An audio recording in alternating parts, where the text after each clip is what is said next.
Et bonjour tout le monde, on se retrouve aujourd'hui pour faire cette boîte.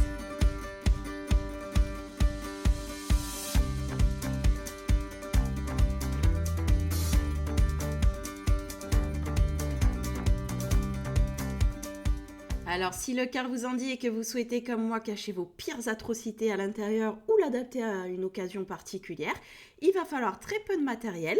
Donc on va commencer tout simplement avec une planche à ranurer et bien évidemment le plioir qui va avec. Il nous faudra également un massicot. Je vous conseille d'avoir à portée de main une paire de ciseaux, un crayon ou un stylo, peu importe, pour tracer vos traits, de la colle. Il va nous falloir également des élastiques, très important pour concevoir nos petites boîtes. Du papier bien évidemment de votre choix, moi j'ai choisi orange et noir pour coller à Halloween. Du scotch et une règle. Dans un premier temps, je m'équipe de mon massicot pour créer mon premier cube. Donc choisissez la couleur que vous souhaitez donner à votre premier cube. Et donc je vais venir couper deux pans de 21 par 17 cm. Pour ceux et celles qui s'interrogent, j'utilise pour ma part un papier de 170 grammes que je ne vais pas chercher bien loin puisqu'il s'agit des blocs que nous propose Action. Alors certains le trouvent au rayon loisirs créatifs, d'autres au rayon enfants. Et l'avantage de ce papier, c'est qu'il fait 24 par 34. Donc ce qui me permet de venir faire mes deux pans dont j'ai besoin pour mon cube dans le même papier. Tout simplement, je prends la largeur de 24 pour couper mes 21 et je le renverse et je coupe en deux tout simplement ma feuille de 34 et j'obtiens donc deux papiers de 21 par 17. Une fois que mes deux rectangles sont prêts, je vais m'équiper de ma planche à ranurer et de mon plioir et je vais positionner mon papier sur celle-ci au format paysage, c'est-à-dire que mes 21 cm sont sur le haut et je vais diviser en trois mon rectangle. Donc je vais faire un premier pli à 7 cm et je vais faire un second pli à 14 cm. Donc on va avoir trois parties de 7 cm chacune. Voilà ce que vous devez obtenir. La luminosité n'est pas fameuse, mais on aperçoit quand même nos deux plis sur notre papier. Une fois nos trois premiers plis marqués, on va venir basculer notre papier au format portrait et on va marquer 4 nouveaux plis. Donc le premier, on le marque à 7 cm, le second à 8 cm, le troisième à 9 cm et le dernier à 16 cm. Donc vous devez avoir un résiduel de 1 au bout de votre papier puisque nous avons une largeur de 17 cm. Les plis sont tous marqués, donc maintenant il va s'agir de venir tracer des traits pour savoir les zones qu'on va découper. Alors je vous les ai notés et montrés, mais ce que je vais faire c'est que je vais refaire le plan et je vais vous le mettre sur l'écran pour que ce soit plus parlant pour vous. Et il faudra découper toutes les zones noires du plan que je vais vous mettre, donc je vous invite, si vous n'avez pas le temps et qu'il ne reste pas suffisamment longtemps à l'écran, je vous invite à venir faire un petit arrêt sur image pour pouvoir découper correctement votre papier. Voilà ce que vous devez obtenir. Alors je suis allée le reproduire sur mon logiciel pour que vous ayez un meilleur rendu. Donc tout ce qui est en orange sont les zones qu'il va falloir que nous gardions. Tout ce qui est en gris sont les zones que nous devons découper. Donc moi je procède avec le massicot parce que je suis beaucoup plus à l'aise comme ça. Si vous arrivez à couper droit avec un ciseau, ma foi, comme bon vous semble, hein, pour le coup, chacun fait comme il lui plaît. Mais moi, c'est pas mon fort. Allez, on se retrouve une fois que tout est découpé.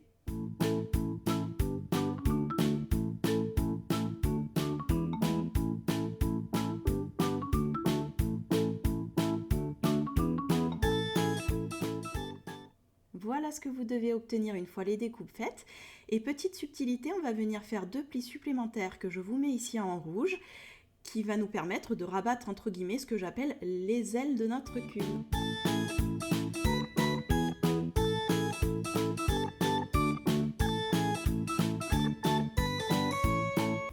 Voilà ce que vous devez obtenir une fois que tous nos plis sont marqués. Et maintenant, je vais vous laisser en image et à vitesse réelle pour que vous puissiez prendre connaissance de comment rabattre chacun des plis que nous avons marqués sur notre travail.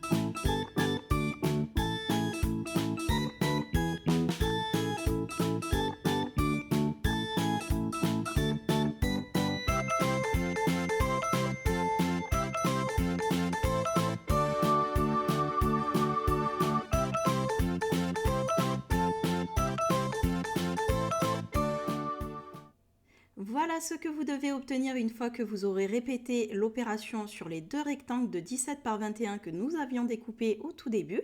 Et maintenant, il va falloir les assembler.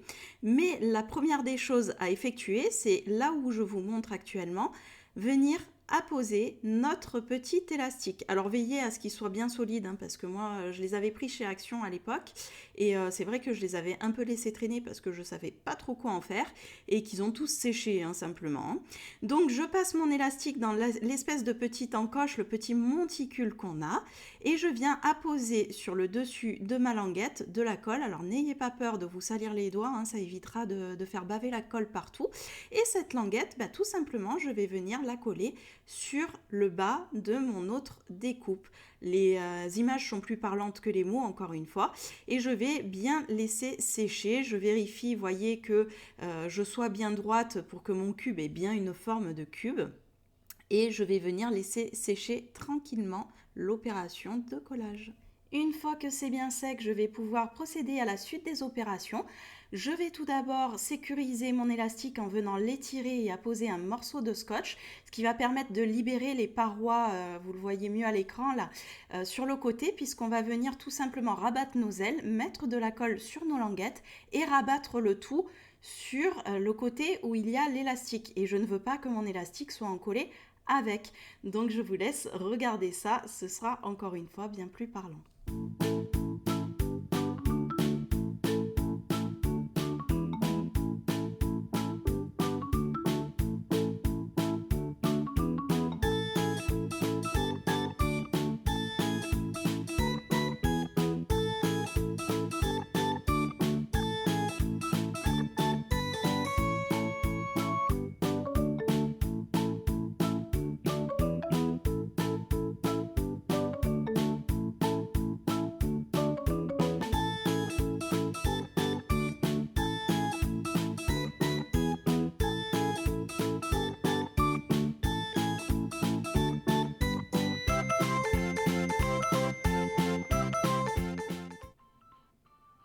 Une fois que c'est bien sec, n'hésitez pas d'ailleurs pendant le séchage à poser quelque chose de lourd dessus, ça permettra d'aplatir et de faire en sorte que votre travail ne bouge pas. Donc voyez, on commence à avoir notre petite forme de cube.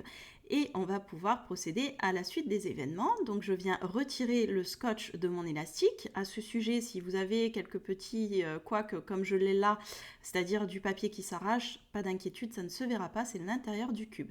Et je vais venir étirer et croiser en tournant mon élastique pour le passer sur notre second papier. Donc il est exactement au même endroit que sur le premier papier. Et voilà ce que vous devez obtenir.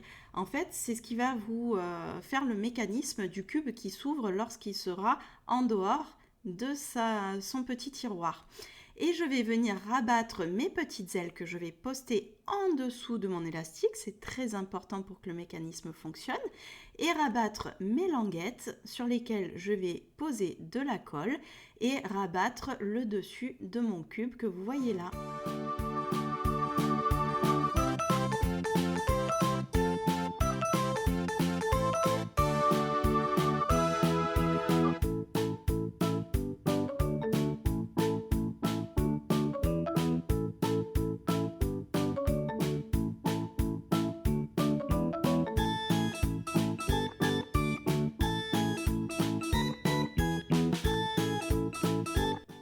Une fois que c'est sec, notre cube est pratiquement formé. Il va nous suffire de mettre un petit brin de colle sur notre languette et de la rabattre à l'intérieur pour que ce soit joli et qu'elle ne se voit pas.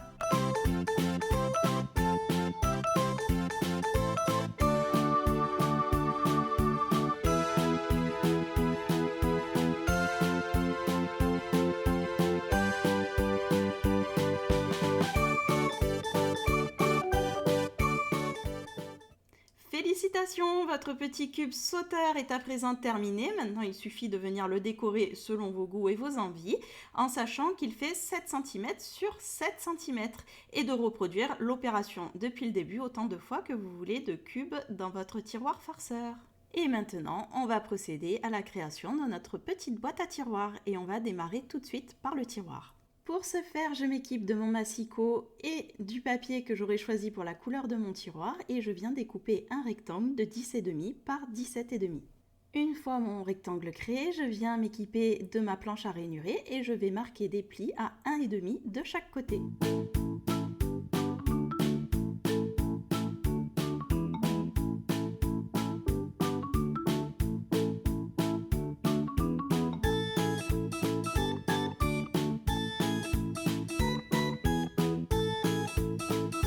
Une fois vos plis marqués, voilà ce que vous devez obtenir et maintenant on va venir simplement couper certaines parties et les biseauter pour pouvoir former notre tiroir.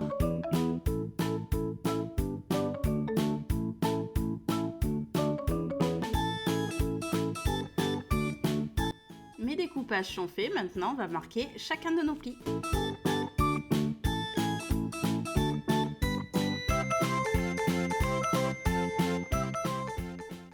Une fois que nos plis sont tous marqués, et bien simplement on va venir construire notre petit tiroir en les remontant pour créer un relief.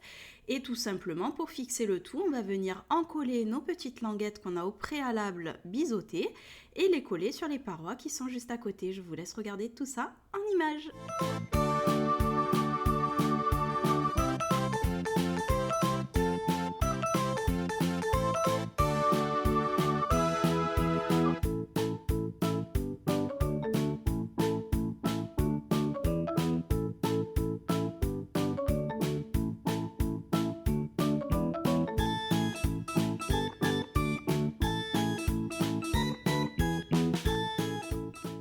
Une fois bien sec, voilà ce que l'on obtient. Ici, on fait le test. Une fois qu'il est aplati, notre cube rentre parfaitement dans son petit tiroir. Il ne nous reste plus qu'à faire la boîte.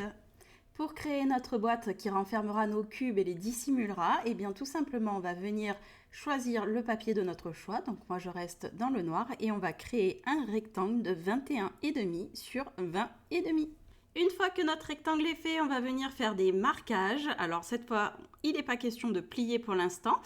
On va faire des marquages à 1,7 sur chacun des 4 côtés. Par contre, sur la longueur de 21,5, on va le faire 2 fois. C'est-à-dire qu'on aura un premier marquage à 1,7 et un deuxième marquage de chaque côté à 3,4 et on tire nos traits.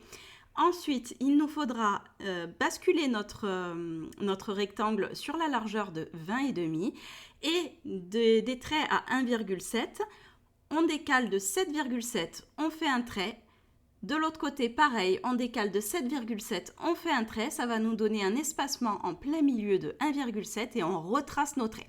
Alors, c'est très compliqué à expliquer encore une fois, mais je vous mets le plan, ne vous inquiétez pas. Et vous verrez que c'est très simple et déjà en le voyant faire et en ayant le plan sous la main.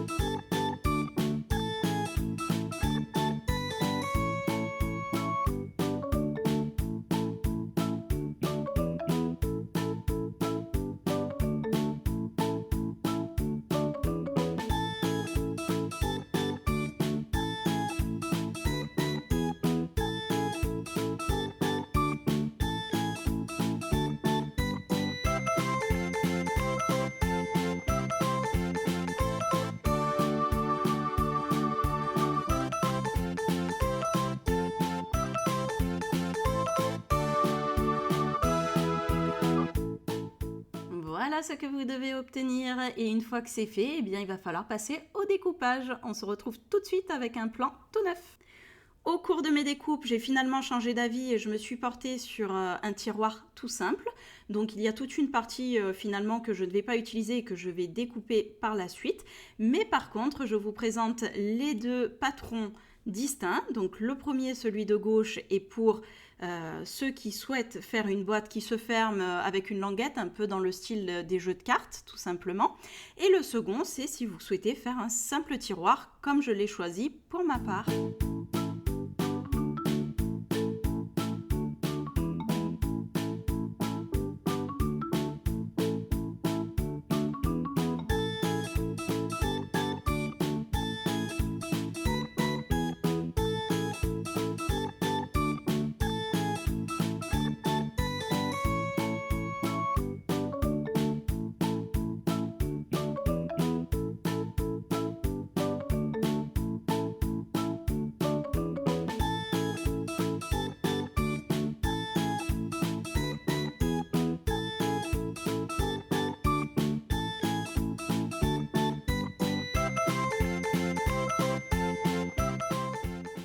Voilà ce que vous devez obtenir et par la suite on va céder de la planche à rainuré pour venir marquer les plis blancs qui nous restent tout simplement. Alors vous voyez là j'ai encore le format carte, hein. Je suis venue faire un arrondi d'ailleurs à ce sujet au niveau des languettes pour permettre une fermeture plus simple, mais bon au final vu que j'ai tout découpé pour le coup ça m'a pas servi à grand chose, mais voilà vous avez le tuto complet sur un format boîte et vous allez voir qu'après je vais tout simplement découper sur le trait que je viens sur lequel je viens de marquer mon pli.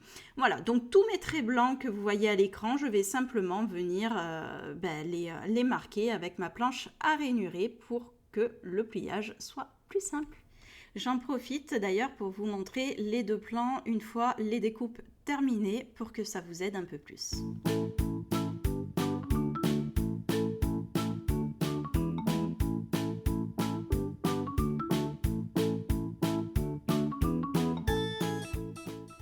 À présent que nos plis sont tous marqués, eh bien notre boîte est pratiquement terminée. Il va nous suffire de venir la coller les parties entre elles. Donc je prends ce premier pan qui est biseauté, j'appose de la colle dessus et je viens le poser sur le côté interne du pan qui dépasse de 1,7 cm.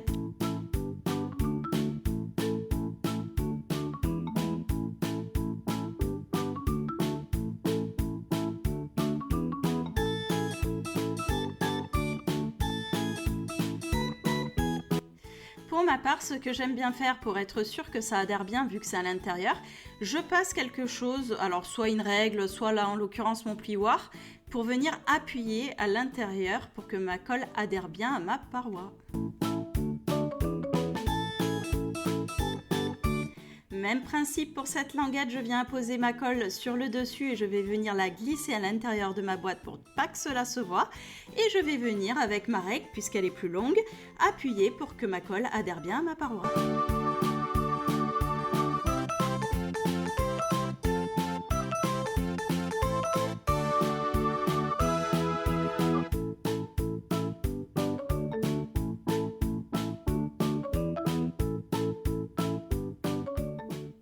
Et voilà, votre boîte est à présent terminée, elle se ferme parfaitement, donc ça fait une jolie boîte. Mais comme je vous le disais, moi je suis venue découper tout ce surplus parce que je trouvais ça fastidieux. En fait, je trouvais ça plus sympa l'idée du tiroir et puis vous verrez, une fois monté, j'ai ajouté un petit œillet. Et une fois que j'ai découpé tout ça, et bien tadam! Notre petit tiroir rentre parfaitement à l'intérieur. Et il vous suffit donc de venir apposer vos cubes dedans. Donc j'en ai fait un en noir supplémentaire. Vous pouvez en mettre 3 ou 4 dedans ou cacher des petites choses, des confettis, etc. Et voyez, ça se ferme et quand vous ouvrez, plam, tout s'envole. Donc maintenant, il ne nous reste plus qu'à la décorer selon nos envies du moment. Pour ma part et sans surprise, je suis restée sur le thème d'Halloween puisque je l'avais promis à certaines d'entre vous. J'ai rajouté un petit texte avec une écriture qui dit « Ouvre si tu oses » qui vient de chez Foran Scrap. Et quand vous ouvrez, tadam, vous avez 2 jolis cubes décorés et un petit bonbon qui se cache à l'intérieur. J'espère en tout cas que cette petite vidéo tutoriel vous aura plu. Si c'est le cas, n'hésitez pas à me le laisser savoir en commentaire. N'hésitez pas non plus à aimer, à partager et à vous abonner en activant la cloche des notifications.